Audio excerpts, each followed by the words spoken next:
Welcome to the Six for Sixers podcast. I am your host, your brother Creek, and I took a little break, as you can see, missed a couple games, and on the Facebook page, you guys had all kind of theories about what happened to me.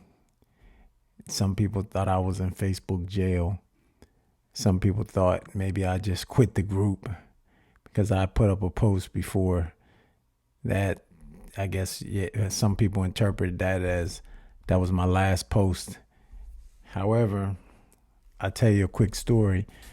So I went on a vacation on a cruise ship. If you ever been on a cruise ship, you know that once you get far enough distance out to sea, you just kind of lose reception. And once I got out there, I do have an international plan on my phone. However, when you're out to sea, then there's no satellites. It doesn't really pick up anything. And I got to my destination and I was only able to get a couple texts out. Was not able to get on Facebook or YouTube or any of those things. So I got to call my provider because what they told me, unlimited data worldwide, didn't pan out the way it was supposed to pan out. And the cruise ship that I was on offered a internet package that I won't say I couldn't have afforded it, but it wasn't to my liking. So I skipped that, and I had a lot of other business things happening as the ship was about to leave. I was on the ship and it was leaving, and I was trying to handle some business things for the next couple of days so that a business partner of mine wouldn't be in a compromising position while I was gone. So that was at the forefront of my mind. And I forgot to post on Facebook page that I would not be available for the next couple games. So I guess they thought I came up missing. And, some people was ready to mount up in the Sixer van and come looking for me. So I'm back, and it was a crazy week to miss because Embiid made his return. And honestly, I had no clue because there was a sports bar on the cruise ship, and I did not go to the sports bar to try to get the scores or what Embiid did. And so when I came back on Friday to no pun intended, a boatload of text and people wondering where I was. So I put up a post that I was on vacation and so forth. And then I just looked at the box scores and I saw we had some great supporting cast that came in and held the group down for the couple of days that I was out. Anyway, get to tonight's game. Every game is important from here on out because the Sixers are desperate to snag that sixth spot. I don't know if we're going to be able to get that sixth spot because we really need Indiana to take some losses. Indiana is not the Indiana of old. They have Siakam now, and they are pretty formidable, and they are not losing games. Last night against Oklahoma City Thunder, I thought that might be a game that they could potentially lose. They do play Miami Heat, and I think that's a game also they could potentially lose. But then they have some games on there that does not look like they are going to lose, and we really need to run the table and win out the remainder of our season. It's not looking good to get that sixth spot, but tonight we handled business and did what we had to do to make that happen, defeating the Memphis Grizzlies 116-96.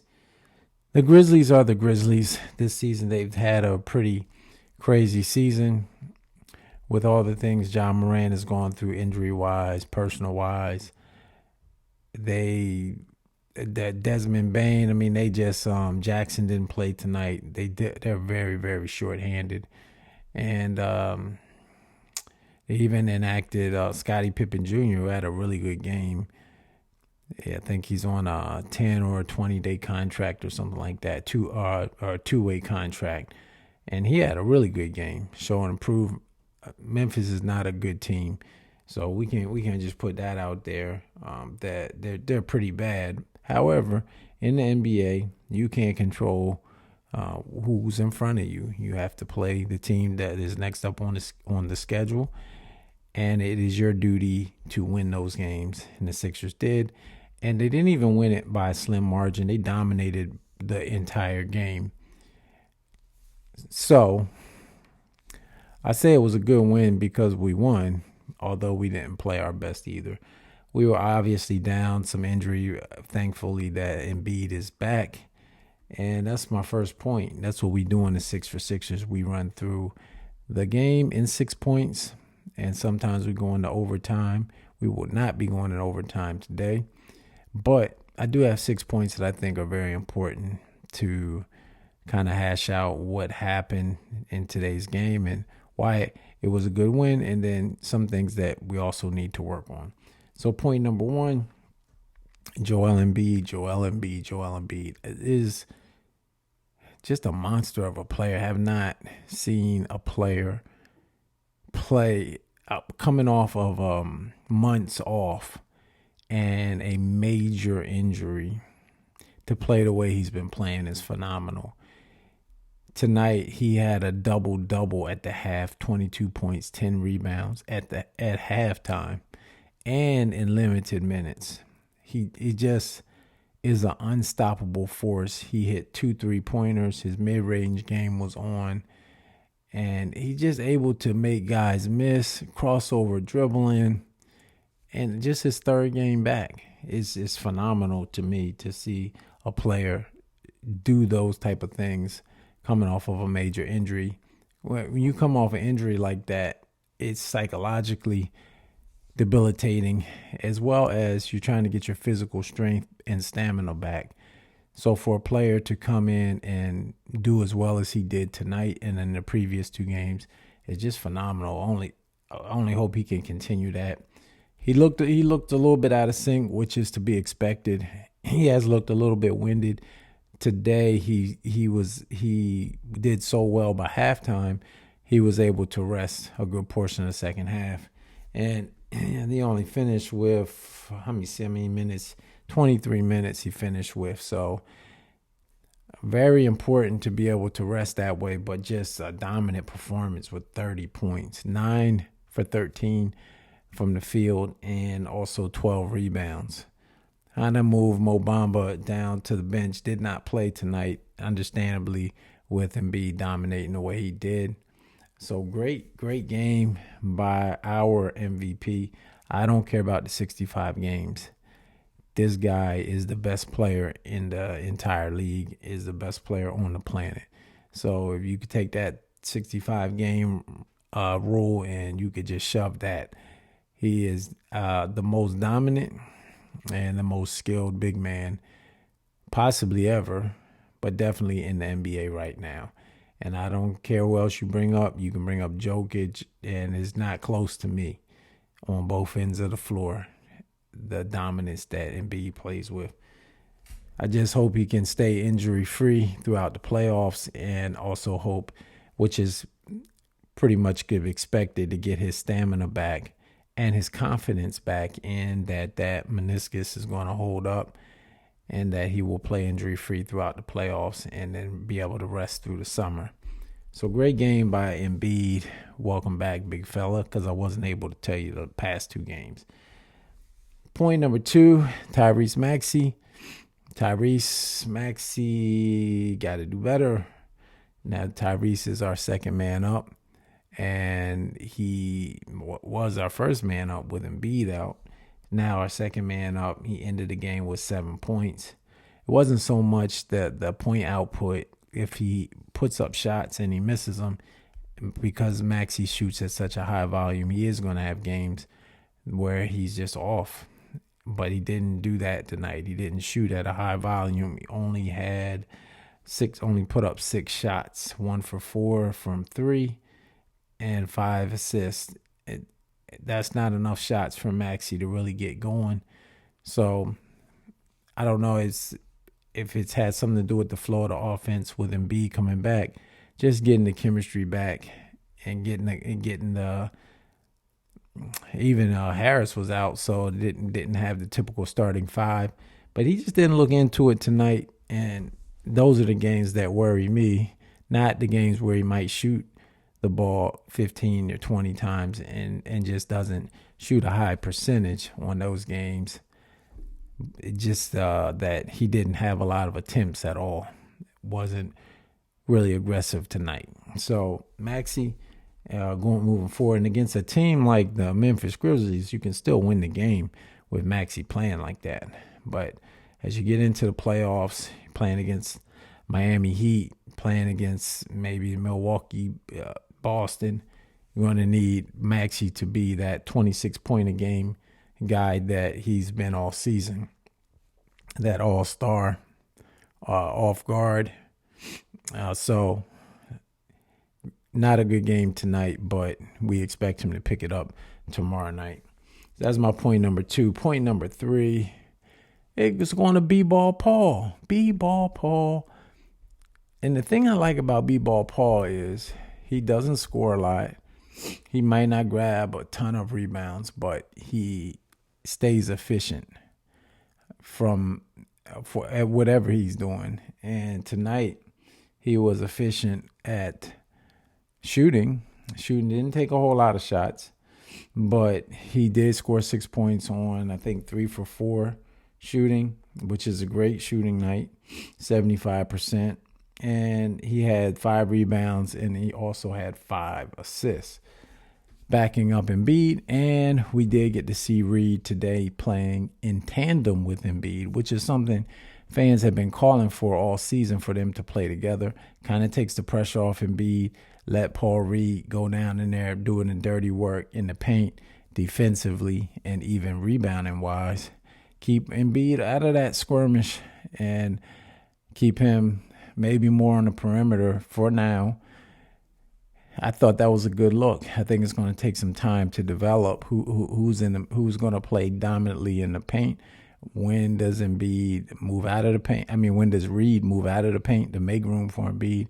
And when does Reed play on the perimeter? And when does he then go in and play together with Embiid in the paint without impeding Embiid's progress or his scoring or any of his attributes in the paint? So, but I thought Reed played a really good game. Obviously, Mo Bamba moves down in the depth chart with Embiid coming back, and did not play tonight. But Reed definitely played a very efficient, is one of my favorite words, efficient game. Not a whole lot of mistakes. Did what he's expected to do. In backing up Embiid. So great game by Paul Reed. That's point number 3. Point number 4, I'm giving a couple of those together. Kyle Lowry and Nick Batum are wily veterans, as I call them, wily veterans, because these are guys that people think are on their last leg, or especially in Lowry's case, Lowry was let go by the Miami Heat, picked up off of waivers by the Sixers, and a lot of people thought that Lowry's career might be over and that his best days were behind him. And we even thought Lowry would have been a good pickup years ago with the Sixers. And I think a lot of fans thought, well, why would you pick him up now? Seems like kind of late. And if you saw him with the Heat, who have a lot of guards and a lot of perimeter players, he did not play. He wasn't playing. But he looks great out there. He makes the right decisions, makes the right passes. He has a championship pedigree. He's not afraid of the big moments. And I like what he's bringing to the team. Same with Nick Batum. And Batum and Lowry were very stellar from the three-point line. Batum 3 for 5, Lowry 2 for 3. They just make the right plays. They don't make a lot of mistakes. They know where to be on the floor. They just know how to play basketball very, very well. and they know how to use the time that they are on the floor for the betterment of the team. So great game to Batum and Lowry. Both guys are just invaluable members of the team. I don't know if they will be back next year.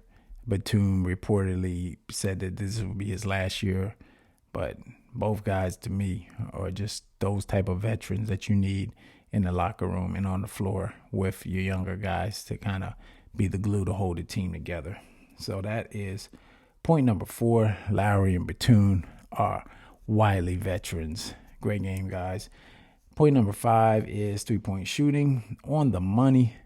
Sixers, I've had a theory anytime they shoot over 30% from 3, that it's going to be a win or it's going to be very, very competitive.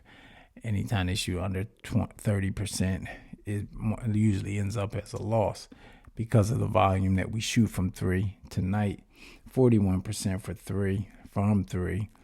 And I just mentioned Batum and Lowry and their efforts. Embiid, Kelly Oubre Jr., and Doughton all contributed to the 3-point effort. And even in spite of Buddy Hield going 1 for 7 from 3 and Campaign going 1 for 6, Sixers were still able to shoot 41% from 3. And when we shoot that way from 3 at that percentage, always very, very tough to beat. So great game team-wise, shooting from 3-point range. And when we get those other guys on board, Hield, who is usually really good from 3 at over 40%, and Campaign and Tyrese Maxey, if they can shoot it like they normally would have been a really, really, we won by 20, might have won by 40 or 50 points, honestly. So great game team-wise for the shooting. And the last point just goes to the whole team banding together in Embiid's return and doing what they had to do tonight, which was win. They got to win all their games out. We have another challenge coming up tomorrow night. We are playing the San Antonio Spurs and Victor Wembanyama. Spurs are a decent team. They're not one of the great ones. I think we can handle them if we play the way we're capable of playing, but we have to win all our games out. As the standings are right now, this game did not move us up in the standings because the Pacers, I believe they won last night. Well, they won against Oklahoma City Thunder. And so let me see who the Pacers have tomorrow night. Pacers play the Heat tomorrow at 5 o'clock. And really, we would prefer that the Heat beat the Pacers so that we can gain on the Pacers, even though the Heat would also be gaining on the Pacers. But I think the Heat are more likely to lose some of their final games than the Pacers are. So, for one day, go Miami Heat. Let's look at the standings. The Sixers have the Spurs. They have the Pistons. They have Magic, which is going to be a tough game. And we have the Nets. So we really could potentially win all those games with Embiid in the lineup. The Pacers have the Heat tomorrow, which is Sunday. The Raptors on Tuesday, which they're probably going to win. They have the Cavaliers on Friday, which is a tough game. And then they have the Hawks on Sunday, which I would give the advantage to the Pacers. And then the Heat have the Pacers. The Heat play the Pacers again tomorrow night. Tomorrow evening, they play the Heat. The Hawks play the Heat. I'll give that advantage to the Heat. They play the Mavericks, which will be a tough matchup. And then the Heat play the Raptors in their final game, which I'll give that to the Heat as well. It's going to come right down to the end. I don't know if we can get that 6th spot because all of the teams are really capable. The only hope we have is if the Heat beat the Pacers tomorrow night. So, again, go Heat. Do what you got to do. Help a brother out. This is the 6 for Sixers. I am your brother Creek again. And sorry for the absence this week. I'm back on track. And please like, share, subscribe, all that good stuff. Join the Facebook page too, because we got a great community going on there. Really, really great soldiers in the Sixer community. So the Facebook page is Six for Sixers, for true Sixer fans only. No nonsense group. And I am out of here. I'm about to go to sleep. I'm going to watch that South Carolina game tomorrow, and I got to get up and do some exercising before that game. So I got to get out of here. So peace, everybody. We'll see you tomorrow again after the Spurs game. Play the song. Clap your hands, everybody, for Philadelphia 76ers. Peace.